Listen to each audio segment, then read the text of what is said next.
Bismillahirrahmanirrahim.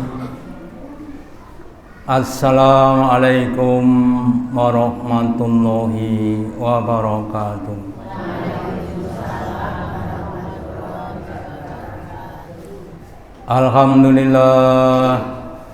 Alhamdulillahilladzi at'amana bi nikmatil imani wal islam.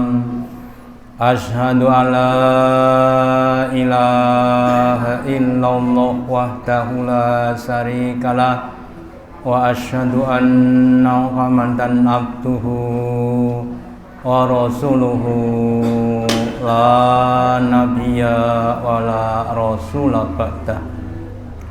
Allahumma sholli ala Muhammad wa ala ali Muhammad kama sholaita ala ali Ibrahim innaka hamidum majid wa barik ala Muhammad wa ala ali Muhammad kama barakta ala ali Ibrahim innaka hamidum majid. Qala Allahu ta'ala fi kitabihil karim. A'udzu billahi minasy syaithanir rajim. Ya ayyuhalladzina amanu ittaqullaha haqqa tuqatih wa la tamutunna illa wa antum muslimun. Wa qala fi ayat ukhra wa may yattaqillaha yaj'al lahu makhraja wa yarzuqhu min haitsu la yahtasib. Bapak Ibu hadirin yang dirahmati Allah Ta'ala, yang pertama dan utama, marilah kita selalu meningkatkan, menambahi kesyukuran kita, keimanan dan ketakwaan kita kepada Allah Ta'ala dengan menjalankan perintah-perintahnya dan menjauhi larangan-larangannya. Banyak manfaat faedah tentang ketakwaan kita kepada Allah Ta'ala. Sebagiannya yaitu Allah akan memberikan solusi atau jalan keluar dari masalah yang kita hadapi. Allah berfirman, wa may yattaqillaha yaj'al lahu makhrajan. Barang siapa yang dia bertakwa kepada Allah, maka Allah akan memberikan jalan keluar dari setiap masalah yang dihadapi. Baik masalah ekonomi, masalah kesehatan, masalah keluarga atau masalah yang lainnya. Wa yarzuqhu min haitsu la yahtasib, dan Allah akan memberikan rezeki dari arah yang tidak disangka-sangka. Semakin tinggi, semakin besar, semakin sempurna ketakwaan kita, maka Allah juga akan memberikan makhrojan, solusi yang lebih besar, yang lebih komplit, yang lebih sempurna. Makanya semuanya berusaha untuk selalu takwa kepada Allah Ta'ala, dan semoga Allah Ta'ala memberikan kepada kita kemampuan, kemauan, keistiqomahan dalam takwa kepada Allah Ta'ala sampai akhir hayat. Amin. Selanjutnya kita lanjutkan materi tentang nafsu manusia. Yang pertama dulu adalah nafsu amarah, yang kedua nafsu lawamah, yang ketiga nafsu mulhimah, sekarang nafsu mutmainnah. Apakah nafsu mutmainnah itu? Nafsu yang sudah tenang, ya, yang sudah tentram, meskipun namanya bukan tentrem tapi tetap tentram, dan selamat dari sifat-sifat mazmumah atau sifat yang tercela.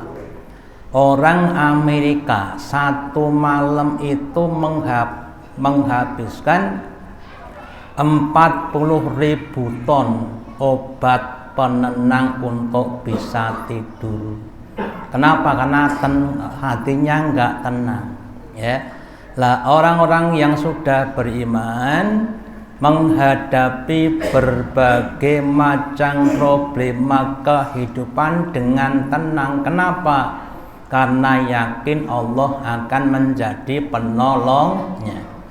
Kalau sudah ditolong Allah tuh nggak ada masalah yang tidak selesai. Semua masalah akan selesai. Kita kasih contoh Nabi Musa. Ketika dengan umatnya keluar dari Mesir dikejar oleh Fir'aun. Sampai di tepi laut, depannya laut, belakangnya Fir'aun dan tentaranya. Maju mati, mundur pun juga mati, gitu. Secara akal nggak ada solusi, tapi Allah Ta'ala berikan solusi dengan mudahnya, dengan cuma. Nah, bisa diperintah untuk memukulkan tongkatnya kalau jadi solusi.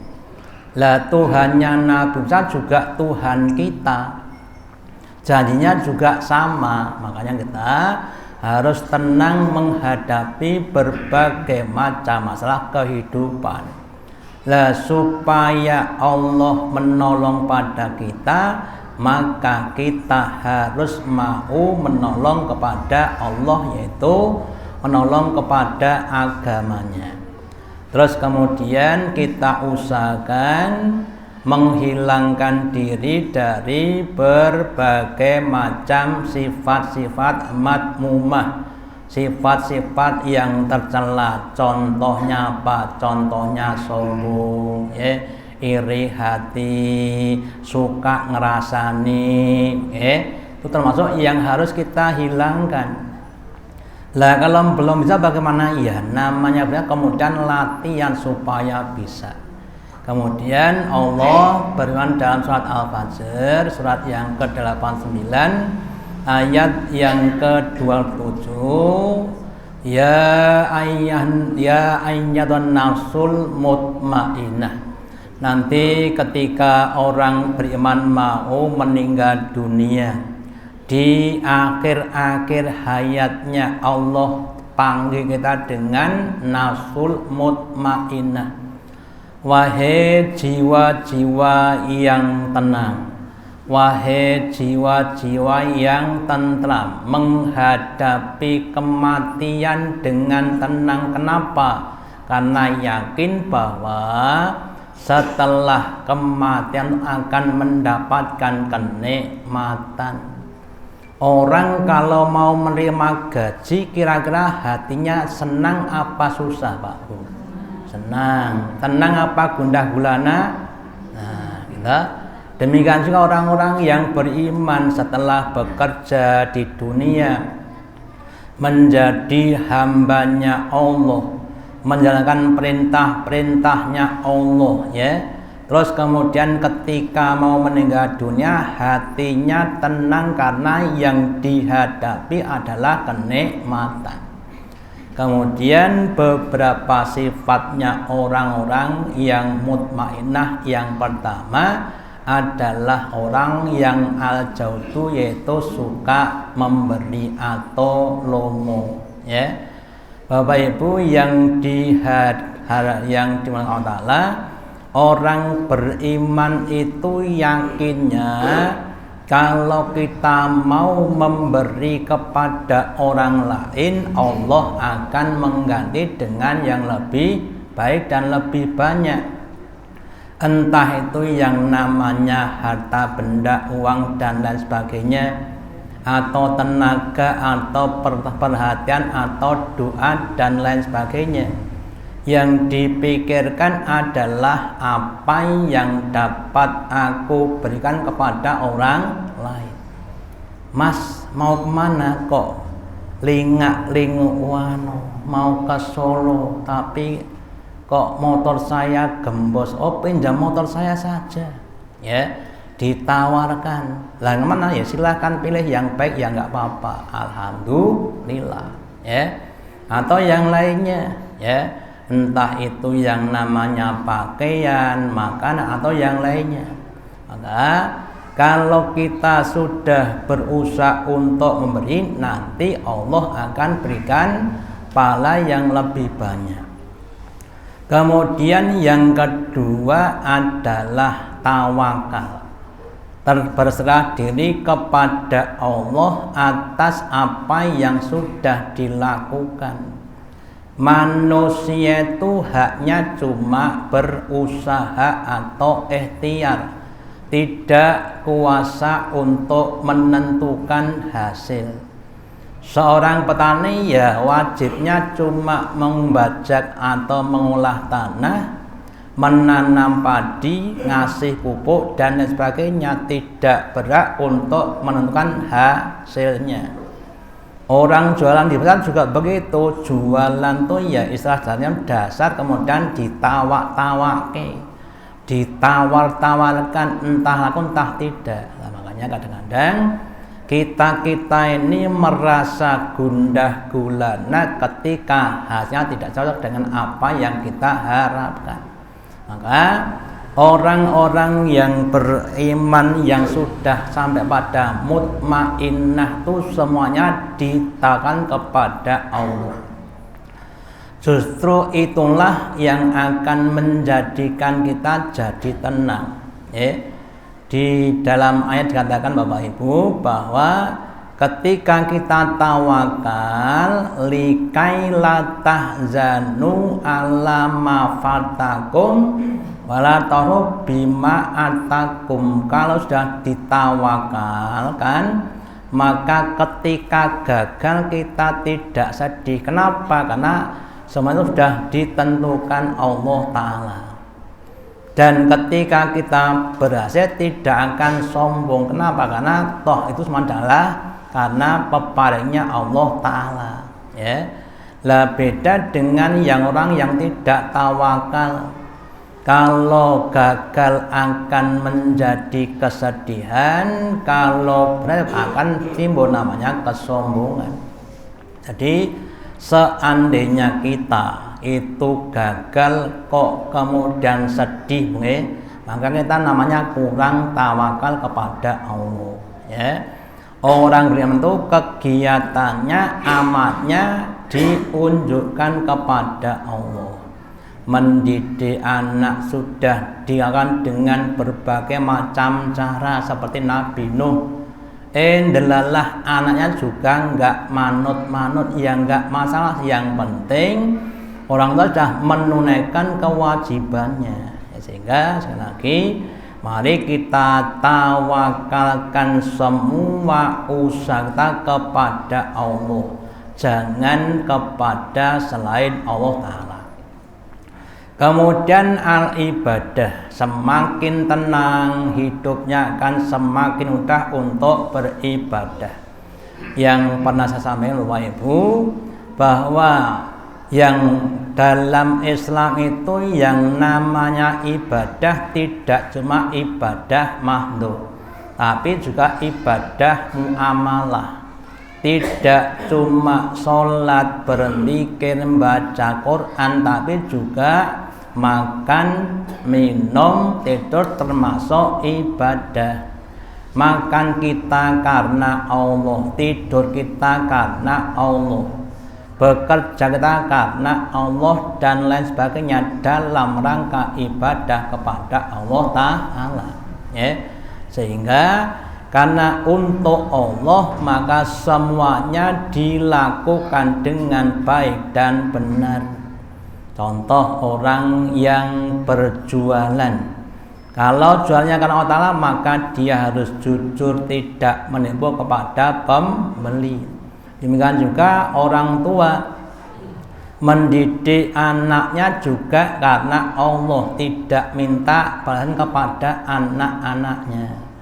Demikian juga anak kepada bapak ibunya berbakti juga karena Allah Ta'ala. Sehingga semakin banyak bisa beribadah, makomnya akan semakin lama semakin tinggi, semakin dekat kepada Allah.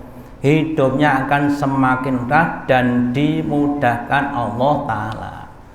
Lah sebaliknya pada orang-orang yang nafsunya belum mutmainah, belum tenang, kadang-kadang apa yang dilakukan itu hanya untuk mempertontonkan hawa nafsunya.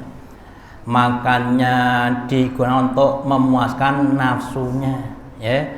Sudah makannya banyak, ya, nggak pakai bismillah, ya. Itu namanya kan orang yang memperoleh hawa nafsunya. Wis rong piring ditambah meneh tanduk. Itu berarti kan kata nafsunya. Atau yang lainnya dalam hal mencari harta juga begitu, ya. Siang malam digunakan untuk mencari harta sebanyak-banyaknya sampai melupakan ibadah kepada Allah Ta'ala. Itu namanya orang-orang yang mempertontonkan hawa nafsunya, ya. Terus kemudian Bapak Ibu, yang keempat adalah bersyukur kepada Allah. Semakin banyak syukurnya, maka Allah akan semakin banyak memberikan nikmatnya kepada kita. Maka kemarin saya sampaikan, berusaha menjadi abdan syakurun, menghargai apapun yang diberikan Allah kepada kita. Banyak alhamdulillah, sedikit juga alhamdulillah, disyukuri. Lah kalau kita menjadi abdan syakurun, maka nikmat seberapapun akan jadi nikmat. Masih teringat pada zaman dulu Pak Ibu, kalau pas namanya bancaan satu Bu, pincuk kasih nasi sayuran ndoke sak menten niki. Ndoke sak menten niku mangane keri dhewe. Ketok enak mergone sithik. Nah, gitu. Sekarang ndoke gede kadang-kadang loro Bu nggih. Kadang-kadang itu nggak enak mergone tadi, ya. Jadi kita berusaha untuk menikmati kenikmatan yang kecil supaya bisa bersyukur, ya. Nah kemudian kalau kita sudah bisa bersyukur, maka Allah akan kasihkan tambah nikmat. Jadi kalau kita nikmatnya kok belum tambah, berarti syukurnya perlu ditingkatkan, ya. Terus lawannya syukur apa? Kufur, ya. Lawan syukur nikmat adalah kufur nikmat, tidak berterima kasih kepada Allah atau tidak menggunakan nikmat pada hal-hal yang diperintahkan Allah. Diberi nikmat digunakan untuk maaf saja, berfoya-foya, bahkan ditakdirkan. Ada seorang kaya dari Rusia, itu punya rumah mewah di Laut Tengah. Setiap malam Ahad itu diadakan pesta, diakhiri dengan pembakaran uang, Pak. Uang itu dibakar mergo saking sugih. Itu namanya orang yang tidak bersyukur. Ada orang yang punya mobil sampai 50 lebih. Dia itu kepengen cuma meloncati mobil, dengan mobil itu sejauh-jauhnya cuma ingin memecahkan rekor dunia. Numpak mobil nggih, nah, kemudian naik, ya, kemudian meloncat, ya, 50 der itu, kemudian bangga, ya, bisa melewati 50 mobil yang dijejer-jejer, ya. Nah, sebelum sampai itu kadang-kadang jatuh, brok, itu mobilnya remuk, badannya patah, ya besok diulangi lagi. Ada orang yang kaya dari Amerika, sudah sering naik namanya jet, ya, kemudian naik balon dari Amerika ke Asia. Lu ya apa istilahnya itu kan nggak ada manfaat. Itu namanya orang yang mentakdirkan, menyia-nyiakan harta yang dikawal kepada mereka. Nah, kita jangan sampai seperti itu, ya. Terus yang kelima adalah ridho terhadap apapun yang dikehendaki Allah. baik itu yang nikmat atau yang tidak nikmat. Ridho kepada yang nikmat itu mudah, kalau ridho pada yang tidak itu tidak mudah. Lah supaya mudah maka kita harus melihat pada sisi yang lainnya. Karena segala apapun yang di dunia ini pasti ada baik dan buruknya. Orang kerja itu baiknya apa? Ketika nerima upah. Gitu. Rekoso lek pas kerja niku wau. Kerja 1 bulan nerima upah 1 hari, tapi untuk 1 bulan. Demikian juga orang makan di restoran tuh enaknya apa? Ya pas makannya. Rekosonya bar mangan pas bayar niku wau nek tadi traktir gitu. Lah demikian juga yang sudah saya sampaikan, pas kita dikasih sakit tuh ya enggak enak ya pas sakitnya. Lah terus kita jangan mikir di situnya, tapi memikirkan manfaat fadilah sakit, itu apa? Dapat mengurangi dosa-dosa kita, ya, sehingga supaya kita rindu dengan apapun yang ditetapkan Allah Ta'ala, kita melihat pada sisi yang positif, jangan yang negatif. Punya teman kok sukanya mendolimi, alhamdulillah punya tabungan di akhirat sana, ya, karena nanti pas yaumul hisab itu ada hisab hak adami, hak antar sesama manusia. Siapapun yang dulu ketika di dunia mendolimi, merugikan orang lain, maka pahala akan diambil, diberikan kepada yang didolimi kalau punya kebaikan. Nah, kalau nggak punya, dosanya orang yang didolimi diberikan kepada yang mendolimi. Bahkan antara binatang dengan binatang, ya, dikisahkan dalam sebuah hadis ada 2 kambing, 1 bertanduk, 1 tidak bertanduk, ya. Terus yang bertanduk napa bosan jono nyeludak, napa nyeludak ning napa bosan itu, gitu, menanduk, ya, menanduk kepada yang tidak punya tanduk itu besok dibalaskan. Yang tanduknya itu diambil Allah Ta'ala, terus diberikan kepada yang tidak bertanduk, terus menanduk kepada yang dulu pernah menanduk, itu dibalaskan seperti itu. Tuh tingkatan binatang. Lah apalagi tingkat manusia. Makanya kita semua Ibu berusaha untuk ridho dengan apapun yang sudah ditetapkan kepada kita. Terus yang ke-6 adalah khasyah, takut kepada Allah, ya. Suatu saat ada seorang kiai yang punya pondok di tepi hutan. Terus suatu siang dia sedang ngajar pada santri-santrinya sampai selesai sholat zuhur. Kemudian anak-anak pergi ke belakang pondok untuk berwudu, ya. Ketika datang di belakang pondok, ternyata ada seekor singa yang besar. Anak-anak sama lari, nggak berani, kemudian matur pada Pak Kiai. Pak Kiai, ada apa nak? Di belakang pondok ada singa. Lah kenapa ada singa kok kamu malah pergi, kenapa? Ya kami takut nanti kalau dimakan singa bagaimana? Tidak. Terus Pak Kiainya ke belakang rumah dan berkata kepada singanya, wahai singa, kamu itu adalah makhluknya Allah, saya juga makhluknya Allah. Kamu jangan ganggu di sini. Ayo, pergi sana. Maka dia pergi. Ya. Seandainya yang ngomong kita kira-kira bagaimana, Pak? Kalau yang ngomong kita kira-kira bagaimana? Hei singa, pergi sana. Nah,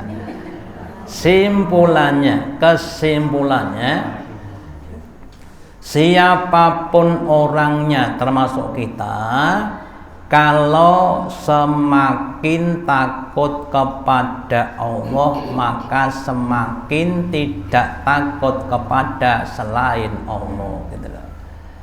Sebaliknya kalau tidak semakin takut kepada Allah, akan semakin takut kepada selain Allah. Orang itu semakin takut kepada Allah, maka dia tidak takut kemiskinan, tidak takut sakit, tidak takut kematian. Kenapa? Sudah ditanggung Allah Ta'ala, ya. Sebaliknya yang tidak takut kepada Allah Ta'ala suka maksiat, ya, suka maaf saja berbuat yang tidak baik, maka takut dengan kematian, takut dengan sakit, takut dengan kemiskinan dan sebagainya. Lah kemudian maaf saja kita kalau kita masih takut kepada apapun selain Allah, itu artinya kita perlu meningkatkan takut kita kepada Allah, ya. Dengan gendruwo takut mboten? Dengan jin takut enggak Bapak Ibu?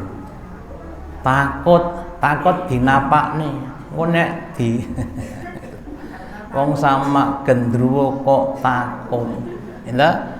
Artinya ya kurang takut kepada Allah. Nabi bersabda tentang jin atau setan, kalau kita takut dia akan jadi berani pada kita, tapi kalau kita berani dia akan takut kepada kita. Tenane lho Pak, nggih. Oke. Makanya kita sekali lagi jangan takut kepada selain Allah, ya. Dengan cara meningkatkan takut kita kepada Allah. Jangan sampai kita maksiat kepada Allah. Seandainya maksiat ya cepat-cepat istighfar, cepat-cepat ditutup dengan amal-amal kebaikan yang lainnya sebagai bentuk takut kepada Allah, ya. Nah nanti kalau kita semakin takut Allah, maka Allah juga akan semakin memberikan berbagai macam pertolongan, perlindungan dan nikmat-nikmat yang lainnya. Sebaliknya, kalau kita tidak takut kepada Allah dan kemudian banyak maksiat, maka dosa-dosa kita akan semakin membebani kepada kita, baik ketika di dunia maupun besok di akhirat. Makanya takut itu harus kita tingkatkan, mulai dari yang besar-besar sampai yang kecil-kecil. Contohnya Nabi kita Nabi Muhammad suatu saat sedang berjalan, sampai di jalan ada kurma jatuh, ya, satu butir. Terus mau makan tuh khawatir, seandainya saya tidak takut kalau ini adalah kurma sedekah akan saya makan. Kenapa? Karena Nabi itu nggak boleh makan sedekah, tapi boleh makan hadiah, ya.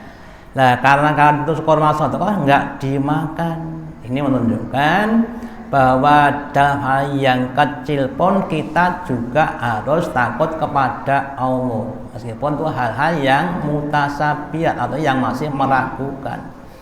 Abu Bakar punya temannya profesinya sebagai dukun.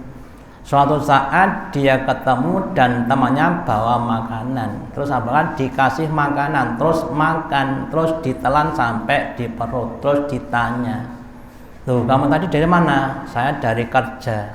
"Lah kerja apa?" "Kerja saya jadi dukun." "Loh, terus itu tadi dapat makanan kamu tak kasih?" "Loh, berarti ini makanan hasil dukun." "Iya." Maka kemudian Abu Bakar mengeluarkan makanan yang ada di perutnya. Kenapa? Karena itu adalah barang yang haram.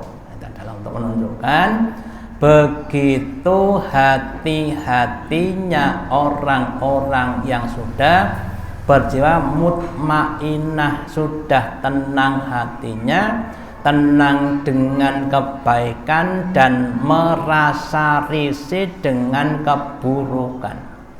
Jadi orang-orang yang sudah membiasakan diri dengan kebaikan biasanya merasa tidak tenang dengan yang namanya keburukan, dan sebaliknya orang-orang yang biasa dalam keburukan maka dia tidak tenang dengan yang namanya kebaikan. Makanya pernah saya sampaikan, dalam matematika itu ada rumusan, plus dikalikan plus akan mendapatkan hasil yang plus, plus dikalikan min akan mendapatkan hasil yang min atau negatif. Min kali plus ya jadi min, kalau min kali min. Orang baik itu memandang kebaikan kelihatan baik. Orang baik itu melihat keburukan kelihatan buruk. Orang buruk itu melihat kebaikan kelihatan buruk. Orang buruk itu melihat keburukan kelihatan baik. Ya, makanya mari kita kembali pada kita. Apakah kita yang termasuk buruk atau baik? Ya itu tadi, pandang kita bagaimana. Kalau kita masih memandang keburukan sebagai kebaikan, berarti kita masih jadi orang-orang yang buruk, gitu. Tapi kalau sudah memandang kebaikan kelihatan baik dan keburukan kelihatan buruk, itu berarti kita sudah menjadi orang yang baik. Makanya mari kita semuanya berusaha menjadi orang-orang yang baik dan membaikkan orang-orang yang ada di sekitar kita. Terus ketenangan dan ketentraman adalah modal kemenangan.